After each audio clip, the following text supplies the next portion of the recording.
E aí, pessoal, aqui é o Elias, professor de História de vocês. Hoje nós vamos discutir um pouco sobre a Revolução Francesa, né? Revolução Francesa, que é uma das grandes revoluções do século XVIII, né? Na aula passada nós já discutimos sobre a Revolução Industrial, então eu espero que tenha sido compreendido, né? Como se deu esse processo da Revolução Industrial e, na verdade, como ele continua se dando. Hoje nós vamos nos focar no caso da França, né? Então, é uma aula especificamente para o oitavo ano. Ela, essas duas revoluções elas foram, né, fundamentais para o desenvolvimento do nosso modo de vida, do modo de vida contemporâneo, né? Não é à toa que, por exemplo, a Revolução Francesa é considerada aí um marco, né, na antiga divisão, né, periodização clássica da história, era considerado um marco da transição entre a Idade Moderna e a Idade Contemporânea, né? Mesmo que a gente não utilize mais essa divisão, ela ainda, a Revolução Francesa ainda é um evento muito importante para esse século XIX, XX e inclusive o século XXI. Então, pessoal, não deixem de fazer as anotações, não deixem de fazer os fichamentos, tá? E enviar as dúvidas no Google Class para que eu possa responder, tá bom? E aí a gente vai se comunicando. Então, vamos para a aula para ser o mais proveitoso possível. Então vamos lá. Pessoal, Revolução Francesa, apesar de ser um nome no singular, né, parece uma coisa só, a Revolução Francesa, na verdade, ela é um conjunto de acontecimentos que decorre aí, né, entre o final aí do século XVIII, especificamente, e lá o iníciozinho ali do século XIX. Então, assim, a Revolução Francesa como um todo, na verdade, ela é muito mais do que apenas um evento, né? Uma sucessão de eventos e movimentos ocorrendo na França no final do século XVIII e que seria, né, um dos grandes movimentos de maior influência na nossa contemporaneidade. Então, quer dizer, é um evento que acontece na França, mas que vai ecoar, de certa forma, por toda a Europa e, na verdade, por grande parte do mundo, né, influenciando movimentos europeus ali contra o antigo regime e também na América, na América também se inspirou na Revolução Francesa e muitos movimentos que ocorreram aqui na luta contra o sistema colonial e o antigo regime foi inspirado na Revolução Francesa, tá? Então, para a gente poder entender a Revolução Francesa, é muito importante compreender o contexto histórico no qual ela se desenvolve, pessoal. Afinal de contas, a Revolução Francesa ela não foi um evento que ocorreu de forma, vamos dizer assim, ao acaso, né? Na verdade, ela é uma revolução que tem uma série de fatores que levaram ela a acontecer, né? Então, outra coisa importante de entender é que, por exemplo, enquanto a Inglaterra vai desenvolver uma revolução voltada, não exatamente voltada, mas mais ligada ao aspecto econômico, né? Tendo em vista que a Revolução Industrial é uma revolução principalmente nas formas de produzir, né, e se organizar. Claro que ela vai ter o seu respaldo social e político também, né? Não tem como a gente dizer que a Revolução Industrial foi meramente econômica, a gente já falou sobre isso. Mas a Revolução Francesa ela também vai ter um aspecto mais político, né? Então, assim, se a Revolução Industrial ela traz à tona uma nova forma de organização econômica da sociedade, né? Dos modos de produzir e tal, a Revolução Francesa ela coloca em xeque a os sistemas políticos que haviam sido construídos, né, e que estavam ali em vigor na Europa, e também traz à tona uma série de questões ligando aí, trazendo à tona as questões das desigualdades, né, sociais e também as desigualdades políticas que existiam. Então, quer dizer, Revolução Industrial não somente ligada ao aspecto econômico, mas principalmente econômico, enquanto que a Revolução Francesa traz essa contribuição mais ao aspecto político, né? Por isso que, por exemplo, o Eric Hobsbawm, lá na Era das Revoluções, ele coloca, né, ele chama inclusive esse percurso aí de Revolução Industrial e Revolução Francesa de Revolução Dupla, né? Uma tendendo aí a modificar os aspectos econômicos da sociedade europeia, enquanto que a outra, no caso a Revolução Francesa, tendendo a transformar os aspectos políticos e sociais. Tá? Então, essa introdução é para a gente poder compreender o grau de importância que é dado à Revolução Francesa, né? Até os dias de hoje, tá bom? Então vamos lá, vamos tentar aqui entender como é que a coisa acontece. Pessoal, introdução aqui para a gente poder começar, tá? Então, foi o conjunto de eventos, né, que decorreu aí entre 1789 e 1799 e altera profundamente o quadro político, né, econômico também, mas e social, né? Então, assim, quando eu falo isso, pessoal, nós estamos falando que a Revolução Francesa, ela foi o evento, né, que colocou em xeque, de certa forma, uh, todo o antigo regime, não apenas na França, né? Então, assim, o absolutismo, né, aquele sistema político e econômico também, né, que juntamente com o absolutismo a gente vai ter o mercantilismo, né, como prática econômica. E a Revolução Francesa ela coloca em xeque justamente essa ordem, né, esse antigo regime que estava estabelecido ali na França, mas que, como eu falei, vai ecoar pelos demais territórios, né, fazendo surgir uma série de movimentos anti-absolutistas ao longo aí, do século XIX. Tá? E a própria França também vai ter outros movimentos pós-revolucionários aí, que colocaram em questão esse antigo regime. Tá? Então vamos lá. Como eu falei, a França, para a gente poder entender a Revolução Francesa, é importante entender a França no século XVIII. Tá? Então, assim, a França no século XVIII ela era caracterizada principalmente pela vigência do Antigo Regime. Quando eu falo de Antigo Regime, a gente tem aqui três pilares básicos para compreender o que era o Antigo Regime. Então, o Antigo Regime seria essa sociedade em que o sistema político adotado é o absolutismo monárquico, aquele sistema em que o rei concentra uma série de poderes em si, sem nenhum tipo de limitação, vamos assim colocar. Você tem como sistema, como prática econômica, o mercantilismo, né, que é um sistema extremamente controlado pelo poder estatal. Então, o mercantilismo ele se fundamentava nesse controle estatal, na criação dos monopólios comerciais, né, e na exploração também de colônias, tá?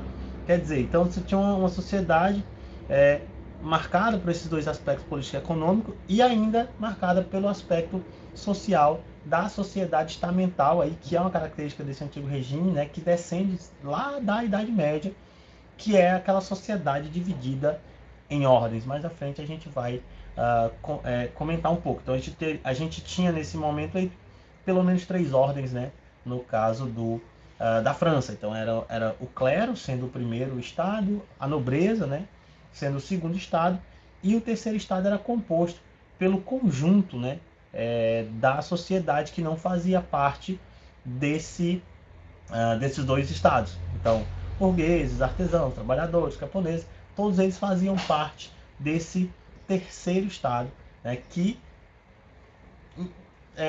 vamos colocar assim, indiscutivelmente era a grande maioria da população aí, tá? Então vamos para cá. Então, assim, a Revolução Francesa ela rompe com o antigo regime, né, que dominava a Europa, a partir da França, e dá início a toda uma série de levantes que colocam em xeque esse antigo regime e trazem à tona novas formas de organizar politicamente esses estados, principalmente evidenciando a necessidade da construção de estados, né, que garantissem a igualdade, a liberdade, que são ideais fundamentalmente iluministas. Né? Então, a Revolução Francesa ela é uma revolução extremamente inspirada no iluminismo e, de certa forma, coloca em prática, né, boa parte desses ideais iluministas durante o seu percurso. Como eu falei, a Revolução Francesa ela inspira outras reformas e revoluções em outros países, né? Desde da independência das colônias espanholas, a proclamação da independência do Brasil, ainda que não haja uma revolução exatamente como a Revolução Francesa, mas inicia-se esse espírito, né, também de independência, né? Inclusive na mesma época, mais ou menos na mesma época aí da Revolução Francesa, você vai ter a Inconfidência, né, a Conjuração Mineira aqui, que era um movimento separatista. Então, quer dizer, querendo ou não, essa revolução ela acaba ecoando, né, e encontrando aí, acaba influenciando outros levantes. Isso aqui mais ou menos no século XVIII e no XIX também vão haver outras revoluções semelhantes, tá? Então vamos lá. Outra coisa importante de entender é que a Revolução Francesa ela é uma revolução considerada revolução burguesa, né? Tendo em vista que é a grande parte da burguesia que vai encabeçar o processo da revolução, né? Quando eu falo encabeçar, estou falando de liderar mesmo, né? De como a coisa era, vamos botar assim, determinada. Mas, no entanto, há uma grande participação popular. Então, assim, de certa forma, quem passa a representar, entre aspas, aí, essa revolução, né, essas ambições sociais, é a burguesia, ainda que as suas ambições e os seus interesses não se aproximasse, né, dos objetivos gerais. Né? A Revolução Francesa é uma revolução muito é, heterogênea, no sentido de que haviam muitos interesses. Né? Primeiro porque o terceiro estado ele era muito heterogêneo. Né? Então você tinha burgueses, trabalhadores urbanos, camponeses, artesãos, sei lá, banqueiros. Essa galera tem interesses muito diferentes. Né? Então, assim, ela é uma revolução burguesa porque quando como a gente vai ver, os principais líderes revolucionários aí desse momento, eles vêm justamente dessa burguesia. A sua grande maioria, né, eram ligados a essa burguesia. Os grupos políticos que se formam, né, os representantes do processo revolucionário, né, na convenção, nos estados gerais, como a gente vai ver, vinham dessas camadas burguesas e seus ideais eram muito ligados aos interesses dessa burguesia, e a gente vai ver isso na prática. Né? Então, como eu falei, apesar dela ser uma revolução com forte participação popular, ela é uma revolução de cunho burguês, tendo em vista que boa parte das medidas e do processo revolucionário vai levar a burguesia ao poder, né? Fazer com que a burguesia ascendesse ao poder político por meio desse processo, né?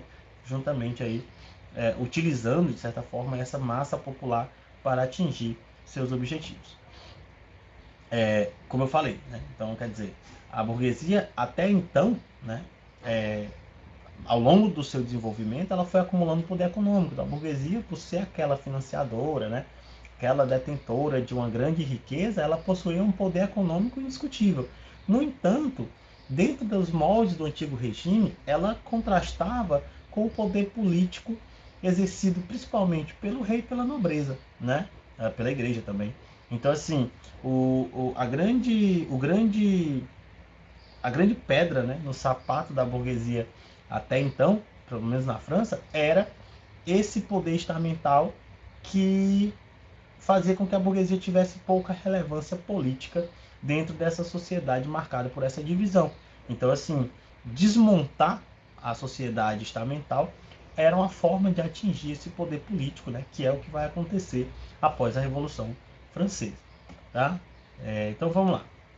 Causas da revolução, pessoal. Né? Como eu falei, a revolução ela tem uma série de causas, né, que vão se acumulando ao longo dos séculos na França, principalmente no século XVIII, e ela eclode, né, em decorrência desses fatores. Então vamos lá. Então, primeiro, uma das primeiras questões era o custo da monarquia. Né? A França, no século XVIII, né, ela era governada pelo Luís XVI, e assim, apesar da França ter enriquecido bastante entre os séculos XVI e XVII, né, com a exploração das colônias e tal, enriqueceu bastante, no século XVIII a França passa a enfrentar uma série de crises econômicas, né, ocasionadas por vários fatores, guerras, secas, né, a queda na produção de alimentos, o aumento no preço de, sei lá, bens, né, básicos, né, de sobrevivência. Então, quer dizer, a França no século XVIII ela vai passar por uma série de crises. E essas crises elas contrastavam com a luxuosidade do clero e também da nobreza, principalmente da nobreza e da realeza. Então, quer dizer, grande parte do povo, e principalmente aqueles mais pobres, camponeses, trabalhadores urbanos, sentiu muita dificuldade de sobreviver dentro dessas crises econômicas pelas quais a França vem passando ao longo do século XVIII. E ao mesmo tempo isso contrastava com os grandes banquetes, os desfiles de moda, os infindáveis trabalhadores que eram ligados ali à nobreza, né? Então a necessidade dessa nobreza de de esbanjar esse luxo, as carruagens e tal. E isso vai levar, né, a um crescente descontentamento, principalmente por parte desses setores mais pobres, porque muitas vezes mal conseguiam se alimentar, enquanto a nobreza, a realeza esbanjavam grandes banquetes, né? Nunca perdiam a pompa e a prática, né, de estar ali esbanjando essa riqueza. Então, esse custo, né, o custo da monarquia, ele era muito caro. Né? Você tem que pensar que a nobreza e o rei, eles não trabalham. Né? A nobreza, principalmente, vivia dos impostos que eram cobrados sobre as terras que ela possuía. Então, os nobres, os senhores de terra, eles sobreviviam principalmente daqueles tributos que eram pagos pelos servos, né, pelos camponeses, e o rei vivia principalmente dos impostos reais, né? Quer dizer, toda a vida, né, o luxo que essas camadas esbanjavam, eles provinham justamente desses setores mais pobres, né, ao pagarem os impostos e tudo isso. Então, ao longo do século XVIII, isso vai se agravando, né, fazendo com que o descontentamento ele se ampliasse lá na sociedade francesa. Outro fator importante é a difusão das ideias iluministas, pessoal. Né? Os iluministas, a gente já comentou sobre o iluminismo anteriormente, nas aulas presenciais, né? Então, assim, o iluminismo ele trazia um ideal, um lema, né? Que foi fundamental, por exemplo, na Revolução Francesa, que ficou gravado aí no caso, né? Da bandeira da França. Então, seria aquele ideal, né? Liberdade, igualdade e fraternidade. Esse ideal ele vai trazer à tona, né? Esse questionamento ao poder absoluto e vai movimentar, né, esse descontentamento. Então, você aliava-se aí um descontentamento que crescia com um ideal que começa a se difundir inicialmente pelas camadas mais burguesadas, né, que tinham acesso às universidades, aos ideais iluministas, mas que aos poucos passa a ser difundido e vai chegando em outras camadas mais empobrecidas e que vão alimentando esse descontentamento com a, a, a monarquia, né, com essa sociedade da forma como ela estava estabelecida. Essas crises, pessoal, como eu falei, né, foram ocasionadas por uma série de fatores. Né? A crise econômica ela foi ocasionada por vários fatores. O principal deles, né, além das secas e da queda da produção agrícola, que a gente também vai falar, o gasto com guerras.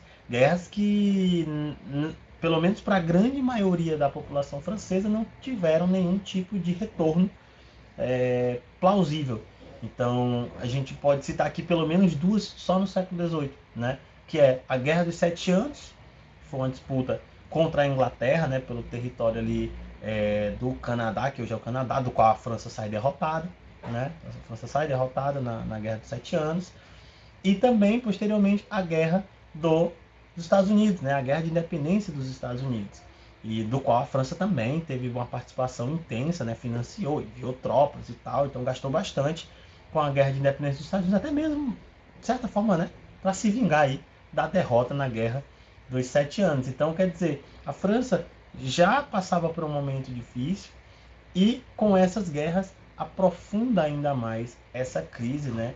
E como eu falei, a crise vai se aprofundando, mas é importante lembrar que a monarquia, né, e a nobreza, de maneira geral, não perdem a sua pompa e a sua é, a oportunidade de esbanjar, né, seu luxo, a sua vaidade. Então, quer dizer, isso vai crescendo, né, um descontentamento aí que vai levar à revolução, tá? Então vamos para cá.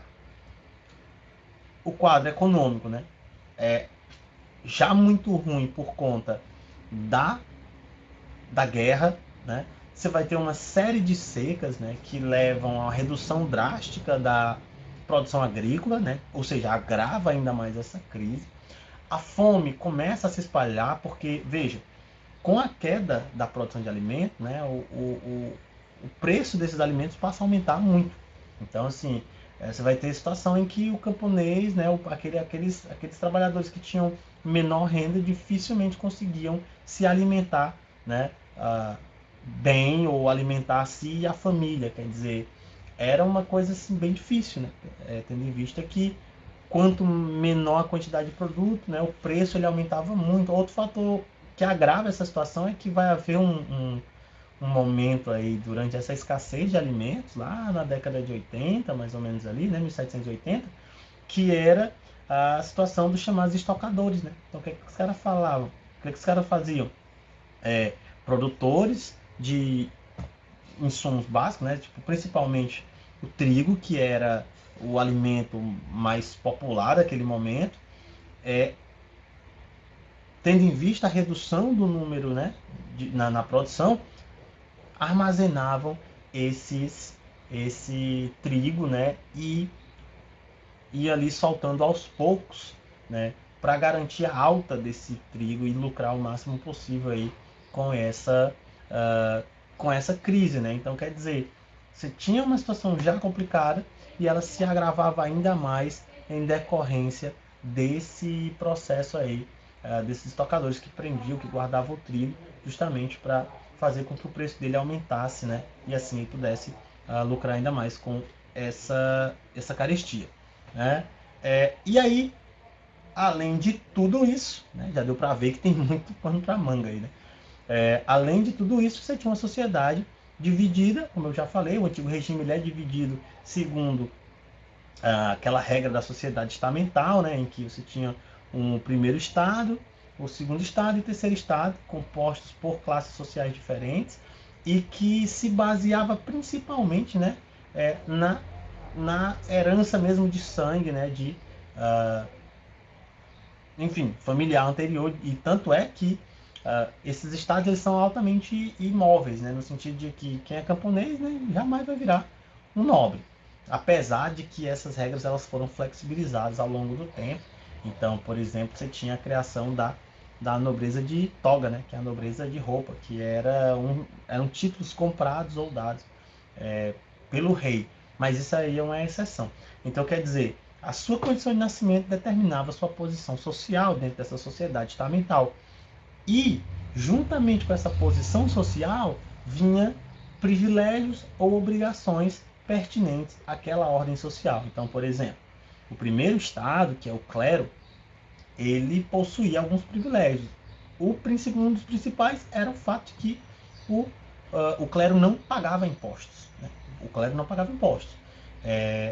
E também, né, por exemplo, outro privilégio importante é o fato de que o clero, que eram os membros da igreja, né, principalmente do alto escalão da igreja, eles a igreja tinha o poder, né, para cobrar determinados impostos, né, como por exemplo o dízimo. O dízimo ele era obrigatório, né? Então quer dizer, você tinha aí privilégios para esses membros ali que estavam nesse topo da sociedade, que era o clero, o primeiro estado. O segundo estado, que era a nobreza, também possuía privilégios, né? A gente vai já falar aqui.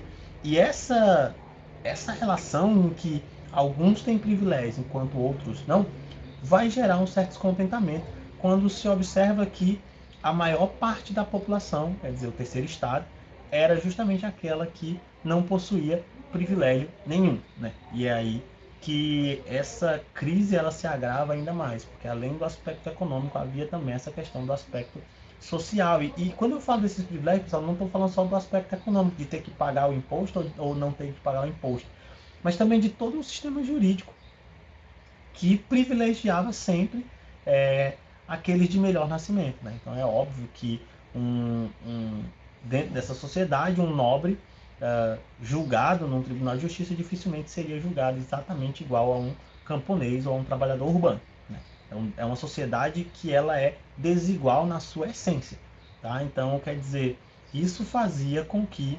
esse descontentamento ele atingisse muitos setores, principalmente do terceiro estado, né? Porque se sentiam altamente desprivilegiados dentro desse modelo social. Então aqui ó, a gente vai discutir coisa importante, né? Que como era uma revolução de cunho burguês, né? Você tem, claro, uma intenção clara da burguesia de subverter o mercantilismo. Ora, se a gente está falando de século XVIII, de avanço do pensamento iluminista, difusão das ideias liberais, por exemplo, que já ganhavam muito espaço não só na Inglaterra, mas na França também, essa burguesia buscava enriquecer ainda mais, né? E na sua concepção, a intervenção do Estado na economia, que era uma prática mercantilista, impedia esse seu crescimento, esse seu enriquecimento. Então, a busca também por estabelecer uma economia mais liberal, né, seguindo os preceitos lá do Adam Smith, né, era um interesse da burguesia. Né? Não é à toa que a gente vai ver que o processo revolucionário ele vai ser basicamente encabeçado, né, pelo menos pensado pela burguesia e, de certa forma, executado pelas grandes massas urbanas. Né? Então, vamos para cá. E aí, essa situação toda, né?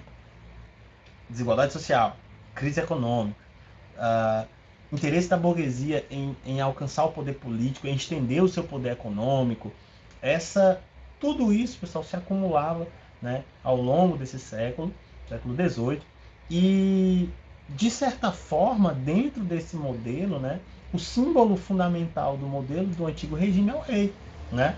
Então, o Luís XVI, que era o então rei lá da França, ele se tornava ali, né, por ser o símbolo ali do absolutismo, ele trazia à tona muitas dessas questões, de certa forma personalizava, né, esse sistema. E o poder do Luís XVI ele passa também a ser questionado, né? Ainda que não por todo mundo, mas principalmente por aquelas pessoas mais influenciadas pelo iluminismo, esse poder real, né, de origem divina, que era o que se defendia dentro da concepção do antigo regime, ele passa a ser questionado, né? Vocês lembram, né, que os iluministas, a grande maioria deles, defendiam a monarquia constitucional ou a república, ou seja, dois sistemas em que o rei não possui poder ilimitado, né? Então acreditar esse pensamento ele vai se difundir muito, principalmente entre a burguesia, né? Que era a de limitar o poder do rei, seja por meio da monarquia constitucional, que é o que vai acontecer nos primeiros momentos da Revolução Francesa, ou no caso da República, quando a gente vai ver o processo de radicalização dessa revolução. Então você vê que existem aí muitos fatores que estão aí girando em torno dessa revolução, né? Então, assim, a dúvida aqui, né, até muitos historiadores colocam isso, não era se a Revolução Francesa ia acontecer ou não, né? Isso era inquestionável quase, né? Era quando ela iria acontecer, porque essa sociedade ela vai acumulando esses descontentamentos, essas questões de desigualdade, de interesse, de objetivos, de grupos sociais diferentes, e uma hora ou outra isso ia acontecer, isso ia explodir, né? E aí ocorreu aqui no final do século XVIII, tá? Então vamos para cá. Então olha só como é que essa sociedade ela era dividida para a gente poder entender como funcionava a sociedade estamental e por que a Revolução Francesa ela vai ter tanta participação popular ao longo do seu desenvolvimento. Então, como eu já falei, o primeiro estado é o clero, o segundo estado é a nobreza e o terceiro estado seria o povo, de maneira geral, né? Porque, como eu falei, eram os diversos setores da sociedade que não faziam parte nem da nobreza e nem do clero. E aí, quem é o clero? O clero, basicamente, são os membros da igreja, né? Aqueles ligados à igreja como instituição que passam a exercer e representar essa igreja nessa sociedade. Então, a gente vai ver que cada estado desse ele é subdividido de certa forma, ele também é heterogêneo. Então olha só, o clero existia o alto e o baixo clero. O alto clero era principalmente aqueles membros do alto escalão da igreja, os bispos, os abades, que geralmente só se tornavam só atingiam esses postos por possuírem origem nobre, quer dizer, eram filhos de nobres, descendentes de nobres, e por isso ascendiam a esses cargos. Aqueles de origem mais humilde, né, origem popular e tal, quando entram para a igreja, passam a entrar lá no seminário, se tornam padres e párocos, eles eram considerados o baixo clero, né, aquele clero ali mais em contato mais direto, né, com o povo e tal. Então, não possui exatamente os mesmos privilégios do alto escalão da igreja. No entanto, possuíam alguns privilégios a mais por exemplo, do que o terceiro estado, tá? Então, é, essa ordem, né, pela sua importância na sociedade, tornava-se aí uma das ordens mais privilegiadas dessa sociedade estamental. O segundo estado, que era a nobreza, né, ela basicamente era composta pelos grandes senhores, né, senhores feudais, senhores de terra, e só que, como eu falei, houve flexibilização dos títulos de nobreza, e aí passava-se a permitir que o título fosse comprado. E isso gera uma cisão dentro da nobreza, né? Que é, de um lado, a nobreza de sangue, que era aquela nobreza já que vinha, né, de descendência, né, de descendência, ascendência aí, familiar, ou seja, eram hereditárias, né? Esses títulos eram hereditários. E a nobreza de toga, que era a nobreza chamada de roupa também, né? Que era a nobreza ligada aí àqueles que compravam os títulos, né? Ou também ganhavam, né? Esse título também podia ser dados, principalmente pelo rei, quando queria ali aliados próximos, ele dava esse título para conseguir a aproximação, né? Para conseguir um financiamento e por aí vai. Então, quer dizer, essa diferença aí também gera uma cisão dentro da nobreza, né? A nobreza de sangue dificilmente aceitava a nobreza de toga, porque ela não possuía o fundamento, né, dessa sociedade estamental, que é a posição de nascimento. Então, assim, por isso que ela é chamada de nobreza de toga, nobreza de roupa, porque ao ganhar o título de nobreza, né, os burgueses passavam, inclusive, a usar roupas, né, que eram moda ali entre a nobreza, entre a corte. E, e de forma pejorativa vai se dar essa ideia de que eles eram nobres, mas apenas na roupa, né, não no sangue. E, e isso vai gerar cisão também dentro da burguesia, ou dentro da nobreza. E os burgueses compravam esses títulos, claro, né, buscando receber também esses privilégios é, que a nobreza possuía. No entanto, pessoal, o título ele era realmente muito caro, né? Então só compravam mesmo aqueles grandes burgueses mais ricos, né, que possuíam aí dinheiro suficiente para conseguir comprar e ainda sobreviver, tá? O terceiro estado, como eu falei, ele é heterogêneo. Então, se tinha ali a burguesia e as camadas mais populares, né? Então, nós tínhamos a alta, a média, a pequena burguesia, todos eles fazem parte do terceiro estado. Então, cuidado, tá? Muito cuidado. É muito comum que as pessoas associem o terceiro estado aos pobres, ou aos trabalhadores, ou aos camponeses. Cuidado, porque não é isso. O terceiro estado ele é muito heterogêneo para ser categorizado apenas como um setor social desse. Então, a alta burguesia, pessoal, não tem nada de pobre, tá? São pessoas muito ricas, né? Às vezes banqueiros, às vezes grandes proprietários de terra, né? Grandes comerciantes. Então, dizer que o terceiro estado era o estado pobre é complicado, tá? Existia sim uma maioria de camponeses, de trabalhadores, né, urbanos, de desempregados, mendigos, enfim, né? Mas não eram unicamente esses pobres que faziam parte do terceiro estado. Você tinha assim, uma burguesia, né? Desde a média, da pequena e da alta burguesia, né? Que eram extremamente ricos. Então você vê que havia uma divisão muito ferrenha dessa sociedade, e essa sociedade ela é quase imóvel. Então o terceiro estado, quem nasce no terceiro estado, está morrendo no terceiro estado, a não ser que seja realmente muito rico e possa comprar um título de nobreza e ascender a nobreza de toga, né? E aí fica. Então quer dizer, você tem uma sociedade muito rígida. E aí, como eu falei, também dotada de uma série de privilégios. Eu já falei, o clero podia cobrar dízimo, né? Não pagava impostos. A nobreza de sangue, né? A nobreza de maneira geral, ela não pagava impostos também. Tinha direito a cobrar os tributos feudais, né? Que eram impostos criados pela própria nobreza, de certa forma. E o terceiro estado, qual era o privilégio que ele tinha? Nenhum. Né? Então, no final das contas, quem pagava todos esses impostos, incluindo os impostos reais, os impostos da igreja, né, e os de origem feudal, era o terceiro estado aí, né?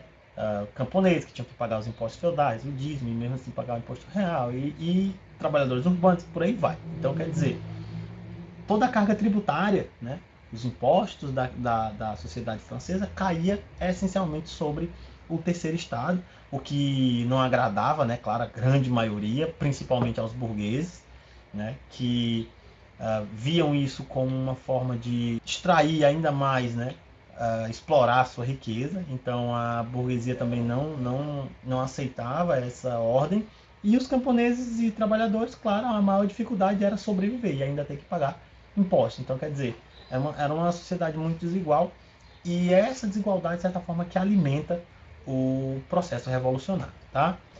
Vão haver várias tentativas de... Quer dizer, várias não, né? Vão haver pelo menos uma tentativa grande aí de amenizar esse processo, que é a chamada Assembleia dos Notáveis, né? Que foi quando o rei ele convoca ali, no finalzinho da década de 80, de 1780, convoca os nobres, né, para fazer um acordo ali para tentar fazer com que todo mundo pagasse impostos e tal, os nobres também, o clero também. Essa proposta não vai passar, né, que vai gerar, na verdade, um conflito aí entre nobres e a realeza, de certa forma, leva até essa cisão. Quer dizer, havia uma sociedade muito desigual, e essa sociedade ela viria, né, de certa forma, a ser revolucionada em decorrência muito dessa desigualdade. Aqui eu trouxe dois cartazes aqui que são difundidos, porque assim, pessoal, como eu falei, né, quem tem acesso às ideias iluministas, principalmente, era a burguesia, os filhos dos burgueses que iam para as universidades e que acabavam entrando em contato com essas ideias, né, e absorviam essas ideias, passavam a difundi-las. A grande maioria do povo, né, o povo mesmo, a grande maioria é inclusive analfabeto, né, então assim, dificilmente tinha contato direto com essas ideias. E aí você pergunta, beleza, então como é que o povo participa dessa revolução? Né? Se há uma grande participação popular, mas o povo não tem tanto acesso a essas ideias revolucionárias, por que o povo então entra nessa revolução? E aí um dos fatores fundamentais disso é a difusão dessas ideias, principalmente por meio desses panfletos, né? Esses panfletos eles passam a ser distribuídos, né, na França de maneira geral, criticando essa estrutura desigual, né? Então, tendo em vista que era um povo em grande maioria analfabeto, a melhor forma de você transmitir essa mensagem era justamente por meio desses desenhos, desses cartazes. Então aqui a gente vê um camponês, né, representando o terceiro estado, né, vou fazer um camponês aqui, e você tem aqui um bispo, um padre e um nobre, né, sobre ele, né, representando essa ideia de que o terceiro estado era aquele que carregava os outros dois nas costas, né, por ser aquele que pagava mais tributos, né, e não possuía nenhum privilégio. A mesma coisa aqui, a gente tem um padre aqui, um bispo, um nobre sobre um trabalhador, né? Então, quer dizer, isso vai trazer à tona essa ideia, né? Inclusive, um jargão que surge na época era mais ou menos assim, né? O que era o terceiro estado na França, né? Nada, né? O que ele quer ser? Alguma coisa, né? Então, quer dizer, muito dessa ideia, né, de que o terceiro estado ele não possuía nenhum privilégio, nem direitos, nem nada, faz com que essa revolução acabe atingindo também essas massas populares, e essas ideias elas são difundidas principalmente por esse meio aqui. Tá? Então, pessoal, por hoje é só. Na próxima aula nós vamos falar sobre os estados gerais, né, sobre as etapas da revolução, pelo menos aí sobre a Assembleia Nacional Constituinte, sobre os estados gerais, né, sobre a promulgação da Constituição e também da abolição da monarquia, tá bom? Então, não deixe de ler os capítulos, faça seus fichamentos, façam as atividades e anotem as dúvidas para me enviar lá no Class, para a gente poder seguir bem, porque, como eu falei já, Revolução Francesa é um tema bastante importante, é um tema complexo, né? Tem muita coisa ainda para a gente discutir, então façam essas anotações para não ficar dúvidas, tá bom? Então, obrigado por assistir, até a próxima.